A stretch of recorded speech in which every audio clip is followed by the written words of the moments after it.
झाडांची आई गेली. वृक्षमाता सालुमारदा थिमक्का यांचं निधन. पर्यावरण तज्ज्ञ, वृक्षमाता म्हणून ओळखल्या जाणाऱ्या पद्मश्री पुरस्कार विजेत्या सालुमारदा थिमक्का यांचं निधन झालेलं आहे. त्या 114 वर्षाच्या होत्या. आजवर त्यांनी 8,000हून अधिक झाडं लावलेली आहेत. त्याबद्दल आपण आणखी जाणून घेऊयात. त्यांच्या झाडाप्रती असलेल्या समर्पणामुळे त्यांना शालुमारदा असं टोपण नाव मिळालं, ज्याचा अर्थ कन्नडमध्ये झाडांच्या रांगा असा होतो. 1911 साली कर्नाटकातील एका छोट्याशा गावात जन्मलेल्या थिमक्का यांचं लग्न चिक्कय्या यांच्याशी झालं.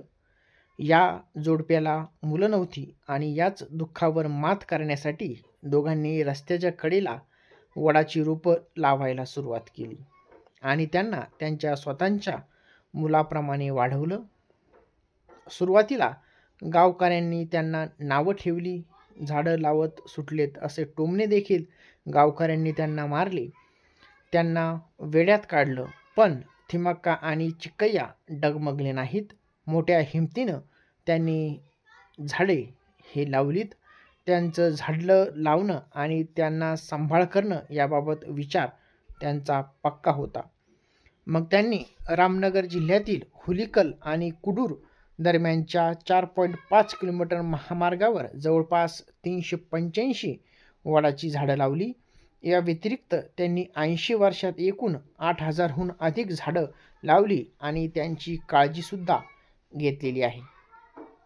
याशिवाय महामार्ग रुंदीकरण प्रकल्पामुळे त्यांच्या झाडांना धोका निर्माण झाला होता, तेव्हा त्यांनी त्यांच्या संरक्षणाची वकिली देखील केली आणि सरकारला पर्यायी उपाय शोधण्यास भाग पाडलं.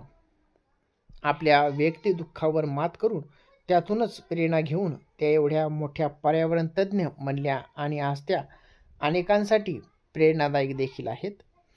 आजवर त्यांना अनेक पुरस्कार मिळालेले आहेत. यातले मुख्य पुरस्कार म्हणजे 2019 मध्ये त्यांना पद्मश्री मिळाला आणि 2020 मध्ये कर्नाटकच्या केंद्रीय विद्यापीठाने त्यांना मानद डॉक्टरेट पदवी देखील प्रदान केली. याशिवाय 2016 मध्ये BBCच्या 100 सर्वात प्रभावशाली महिलांच्या यादीमध्ये त्यांना स्थान देखील मिळालेलं आहे. एका निरक्षर बाईने जगाला वृक्ष संवर्धनाचं महत्त्व पटवून दिलं. त्यांचं हे कार्य कायमच प्रेरणादायी असेल एवढंच.